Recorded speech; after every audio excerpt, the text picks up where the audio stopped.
Yun oh. What's up mga idol? Medyo matagal-tagal din tayo hindi nakapag-live. Sharing knowledge po. Magbibigay tayo ng mga tips. O dito tayo sa sharing knowledge. Ito papakita natin. So, meron kasing nag-comment sa pagbibigyan natin. So, ang sabi kasi niya is idol, pahingi naman ng wiring diagram kung paano mag-check ng IC regulator. Sana mapansin. Thanks po. Sa pag-check ng IC regulator, so dito sa shop ay yung iba kasi ang dating sa kanila ay pinagmamayabang ko, pero ito ay sharing knowledge ko lang. Ito ay IC regulator tester.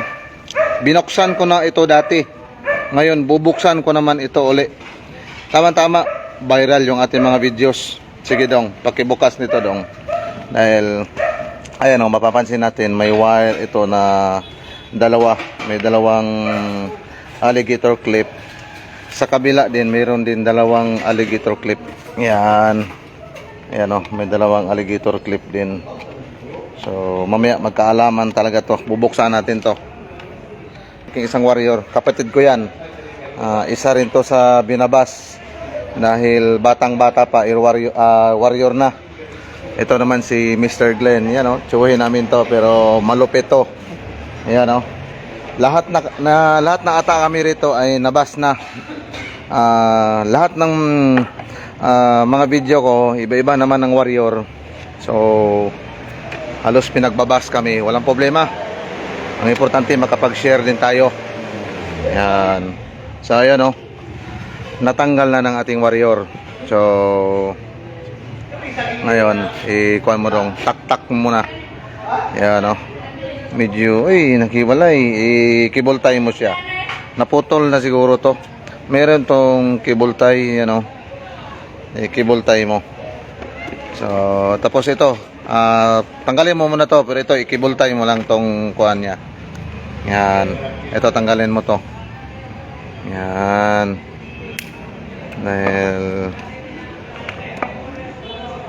may IC ka naman na ano, L3 no. Subukan natin 'yon. Yan, ito. Pinaghiwalay na ng aking isang warrior. Pag kuan mo muna. Baba mo muna 'yan. Yan. So dito na tayo. Sa valve muna tayo. Pero itong makapanood dito sa ating nilabas ngayon na IC tester diagram. So pagkatapos nito may labas is magte-test tayo ng IC regulator. So para to sa mga may kunting kaalaman na. So dito muna tayo sa valve. Yan, sige, plastar mo dong. Itong valve, ito itatawag na wedge valve. Yan o, wedge valve yan. So ngayon, may dalawa itong connection dito sa kanyang bandang likuran. Yung dalawa nito is nagre-rewind din ako nitong mapapansin niyo itong plastic. Lagayan ito ng solenoid switch lang din. Solenoid switch ito. Nag-turns ako dito ng mga medyo nakalimutan ko, pero pinuno ko ito. Maliit lang na kuan ito is 25 or 28 na number yan ng magnetic. 50 grams ganyan. Pinuno ko lang ito. May beginning at saka ending, pinagtagpo ko rito. Ito, pagitanggal nito dong. Ito, tanggalin mo to sa cutter. Yan. Yan. Ito, yan. Yan o. Yan, pinaghiwalay na. So, itong dalawang paa rito sa may wedge valve. Yan, i-retip mo. I-retip mo. Yan. Yan o. Pakita natin. Dahil in last ko na pinakita sa video, parang ako pa ata ang may kasalanan. Pero ito, live na live. Yung dalawang winding, yung beginning at saka ending, yung beginning, baliktaran lang dito sa dalawa din na connection sa wedge valve. Yan. Yung output nila, ganyan, makikita mo yung output nila, ayan o, may dalawa. output. Yan o, baliktaran. So, yung beginning at saka ending dito, pinagtagpo ko lang yung isang paa dito sa wedge valve, ganyan din sa kabila. Kunwari, itong beginning ng winding sa isang paa dito sa may wedge valve, yung ending sa kabila naman, or yung beginning, baliktaran lang. Yan. Makikita natin, ayan o, magkahiwalay sila. Ayan o. Itong dalawang wire na to, beginning ito or ending ng winding. So, ihawakan mo dong, ganyan mo, ang blue. Yan. So, mapapansin natin, yung wire dito, ito ay sa labas ito papunta. Yan. Ito yung isang paa ng wedge valve, ito yung naman yung connection ng winding. Maaring beginning or ending sa kabila, ganon din. Yan o, ibitawan mo dong. Yan, malinaw na malinaw. Ganyan. Tapos ganyan naman natin, yan. Yung kabila naman na winding, yan, ganyan mo dong. Yan o, magkahiwalay sila. Yan. Kung ano ang ginawa ko rito sa kabila, ganon din ang ginawa ko rito. So si Ojud Magalyon, shout out Dol. Yan o. Shoutout sa Dol. Ganyan din ang nangyayari.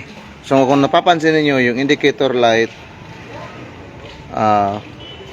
tagos siya rito sa kabila, papuntang out. May dalawang alligator. Pakita mo dalawang alligator. Yan, dalawang alligator. So kapag nag-connection kami, pwedeng baliktaran. Pwedeng ilagay namin ito sa rotor connection. Pwede rin ito ilagay namin sa indicator lights connection. Pero meron akong ginawa na specific, ganyan, may indicator light, meron itong charging. Itong charging, you know, ganon pa rin ang system o yung ginawa natin. Yung dalawang paa sa may alligator, dito sa labas, ayan, nakaabang papunta rito naman sa beginning, yung isa, ang isa naman sa ending, papunta naman sa wedge valve, naghiwalay lang din, ganyan. Yan. So, may nagtanong dati kung mayroon bang napagsama rito sa kabila, is hiwalay po. Pagdating lang doon sa connection ng IC, itetest din natin ngayon. Kunin mo yung IC mo dong na kuan, bago.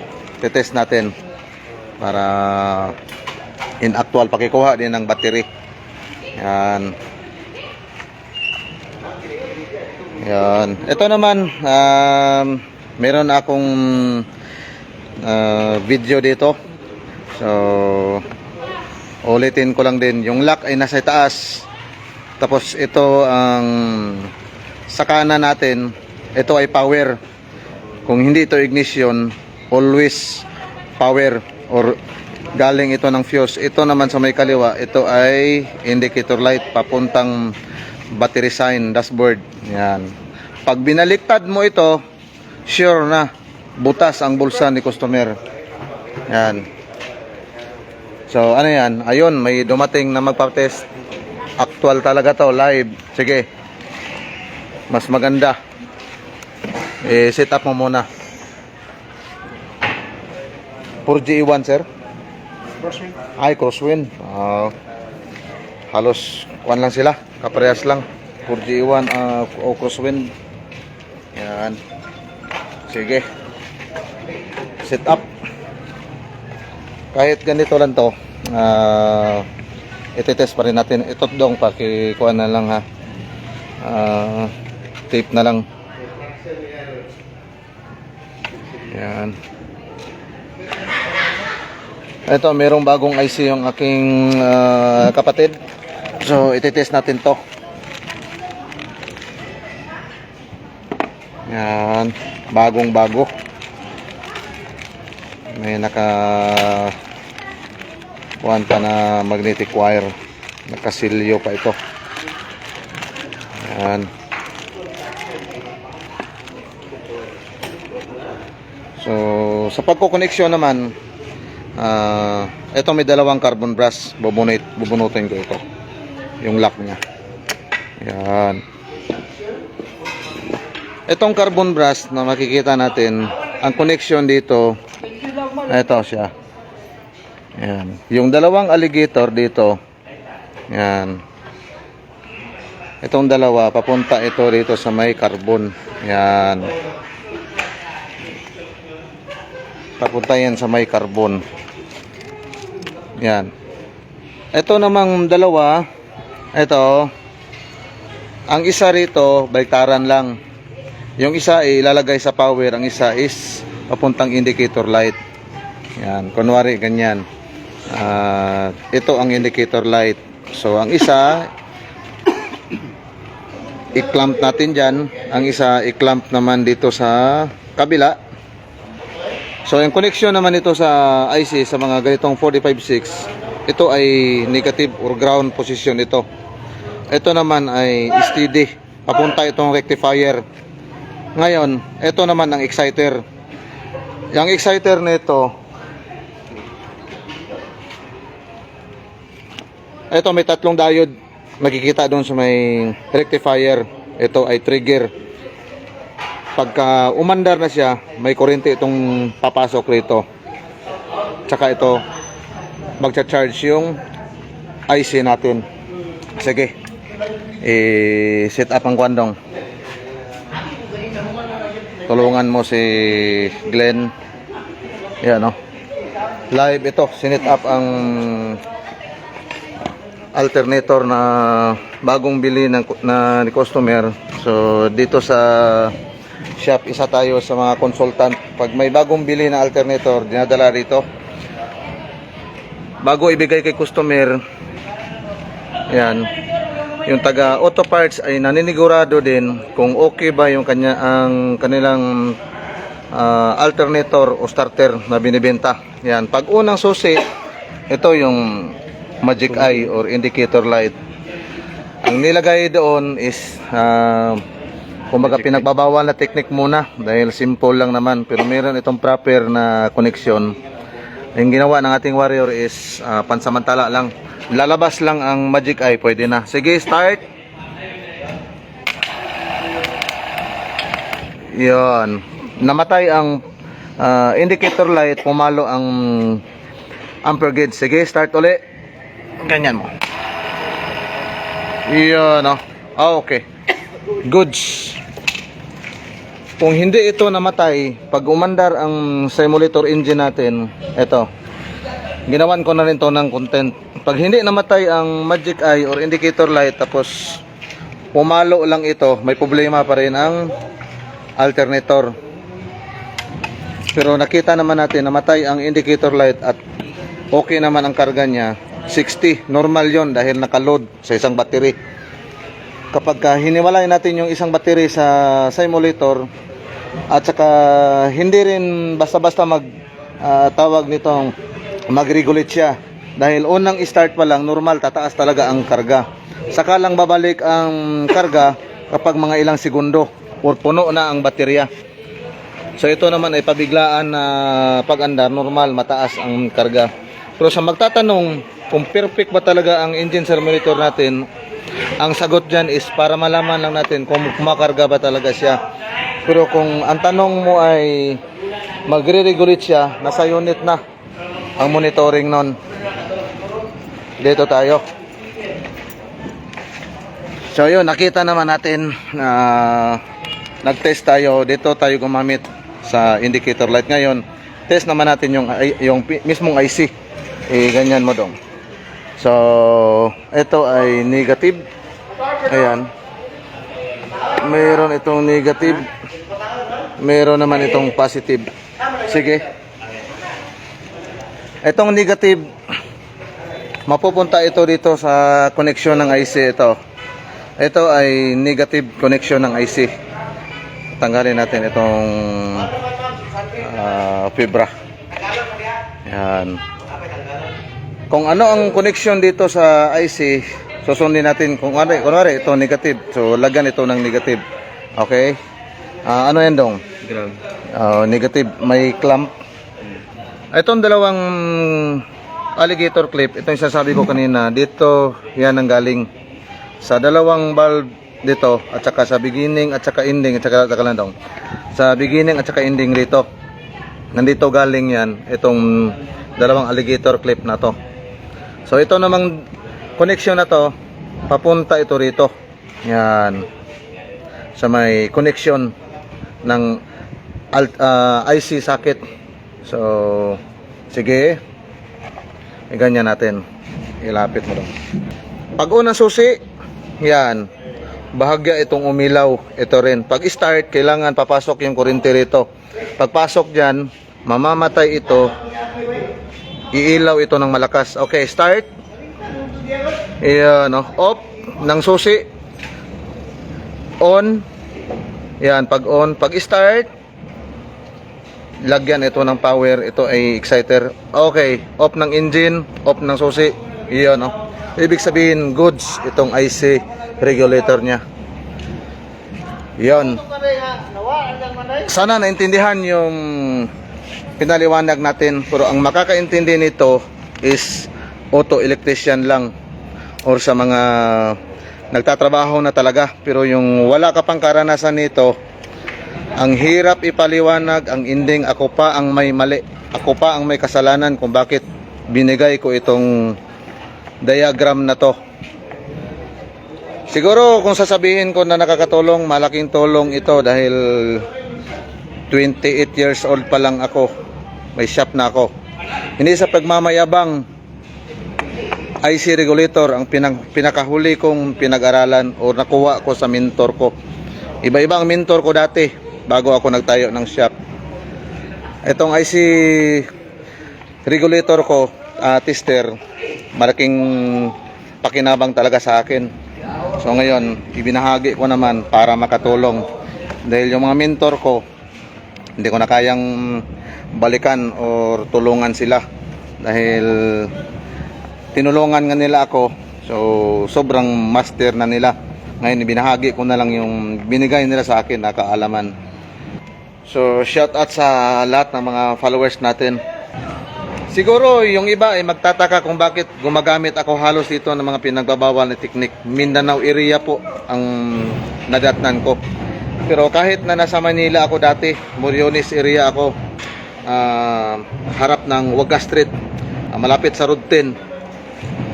So shout out sa Barangay 72 Tondo, Manila. Diyan ako pumasok sa shop ni Kuya John Liniso. Yan. Kaya kahit doon naman kami nagbabase dati, hindi sa lahat ng oras ay may makukuha tayo na good parts. Gumagawa pa rin kami na may tatawag na pinagbabawal na teknik, lalo na yung mga armature, bihira, or kung meron man ay hahagilapin pa. So naalala ko dati, mayroong ninong si Sharon Cunita dito sa may Pasay, is customer namin yun. Malaking electrical shop dito sa may Pasay, sa may Buendia, pagbaba mo ng LRT. So soke namin yun. Ilang beses na namin ginawa ng yung armature. Nagre-repair kami, nagpapalit kami ng commutator at nagre-rewind din. So Ryan E. Barbicho, Silverad pang sold. Ayun. Ito si Kwan, si Sir Ryan Barbicho. Ano to? Nahalata ko sa mga comment is veterano talaga. Mahalata mo sa mga moves. Kumaga, bago tumira sa comments is nagmamasid muna. Mga veterans move talaga. Shoutout, big shoutout sa iyo, sir. Halos yung mga galaw ko rito, parang ang kulang lang nito ni sir is magbablog. Pero ako nakauna lang ako sa iyo, sir. Big shout out sa iyo dyan, kay Sir Ryan A. Barbicho. Yan, no? Si Ryan A. Barbicho, tuloy mo lang ang pag-vlog mo, sir. Salamat. Salamat sa iyong suporta. Kahit veterano ka, lagi ka pong nanonood ng aking mga vlog. Salamat. Maraming tulong po yung kahit isang like lang po. Napakalaking tulong ng yung para sa akin is grabing support yun. So kung makikita ninyo is batang-bata pa yung mukha, pero ano to, medyo ano lang siguro, nakaligo lang. Yan. So shout out sa lahat ng mga followers natin, yung mga hidden viewers natin. So sabi nga rin ni Jigo Rinan is idol po, patuloy lang ang pag-share Wag pansinin ang walang magawa sa buhay. So salamat sir, salamat. So doon naman ako kumukuha sa mga ang dami namang good feedback kaysa sa mga bad feedback. Kaya nagpapatuloy po ako. Nagsisharing knowledge ako dahil naawa ako. Kahit doon sa mga hindi lang sa comment section, meron ako sa yung nag-PPM, sikreto na binibigyan ko ng link, ganito gawin mo. Kasi dati, ang hirap, pagka wala ka pong alam or may ideya ka pero nagdadalawang isip, ang hirap, sobrang hirap. Kaya tumutulong tayo sa mga medyo alanganin. Kahit nga ngayon, hindi naman perfect, hindi ako perfect. Umaga may nalalaman lang. Si Tita Kuni Arino, hello to. Yun, oh. Magandang hapon, Tita. Yun, 4:43 na pala. George Castillo, yun, oh, tsuhin ko. Mayong hapon to, shout out sa inyong tanan diha. Yun, oh. Shout out, Choy. Diyan sa Manila. Iwan ko lang kung saan sa Manila itong tsuhin ko ngayon. Dati sa ano kami, Is Village, Marikina. April do kay Castillo Patok, yun, oh. Kapatid ko ito, na babae diyan sa Minigros, Escalante City, yan, oh. Big shout out sa kay April do kay Castillo Patok. Yan. Nagtiping na lang yung kapatid ko, si Nifty. Yan. Ano na to, parang 3 beses ko na itong binuksan. Nung una, short video editing. Pangalawa, live. Nung hindi pa nag-viral, ngayon viral yung mga video ko. Pasalamat nga ako sa mga tumutulong, mga sumusuporta sa akin. Million views ang mga feedback ng aking mga views. Masbati Mechanic, shoutout Lodi from Masbati, yun, oh. Shoutout sa iyo dyan sir, kay Masbati Mechanic, yun, oh. So dahil sa inyo ay nakamit ko yung million views. So bihirang, kumbaga, ang hirap abutin, pero sa akin is naabot ko para sa inyo. Ang daming sumusuporta. So ang init na ng cellphone ko, hindi pa tayo nakabili dahil wala pa tayong sahod. Ayun, sinakloban na. Papakita natin. Yan lang. Wala pa tayong sahod is kaya mamantener lang tayo sa mga mumurahing cellphone. Yun lang ang makakaya. But at least ang importante makapag-share po tayo. Itong mga sharing video is para ito sa mga baguhan lang talaga. Sa mga veterano sobrang salot ako. Yun, ang daming veterano rito. Kaya bilib ako lalo na kay Ryan Barbitso.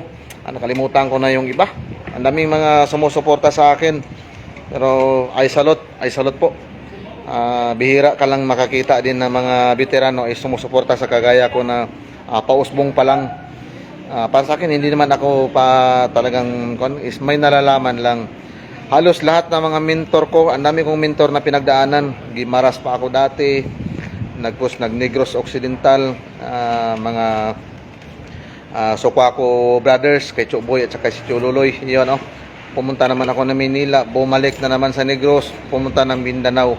Yan.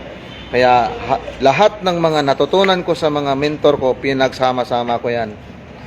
Pati sa yung kapinsan ko si Gerald Soquaco, first cousin ko, mentor ko rin yan. Siya ang nagturo sa akin kung paano mag-koneksyon ng relay at saka battery relay. Dalawa ang koneksyon ng, halos 3 pa nga, ang static battery relay. Sobrang hirap pero natutunan ko din yun. Si Masbati Mechanic, makasahod ka rin balang araw, Lodi. Yun, oh. I hope idol. Medyo malapit na tayong mag 10K siguro. Doon na sa point na yon. But ito lang siguro makuha natin salamat sa lahat ng mga sumusuporta. Shoutout ko rin si BG Bernal, Somal Pong Mechanic, Jong Beats BT, at si Sherwin Cabilis. Yun, oh. So hindi ko siguro na mention is pwede comment lang. Doon tayo babawi sa pagka naka-off cam tayo. Ayun, oh, salamat sa mga sumusuporta. Join ko nga pala si Richard Castillo dito sa may Santa Cruz, Manila. At si George Castillo. Yun, kapatid ng mama ko. At si Tita Libit, andyan sa may Paranaque sa Forest State.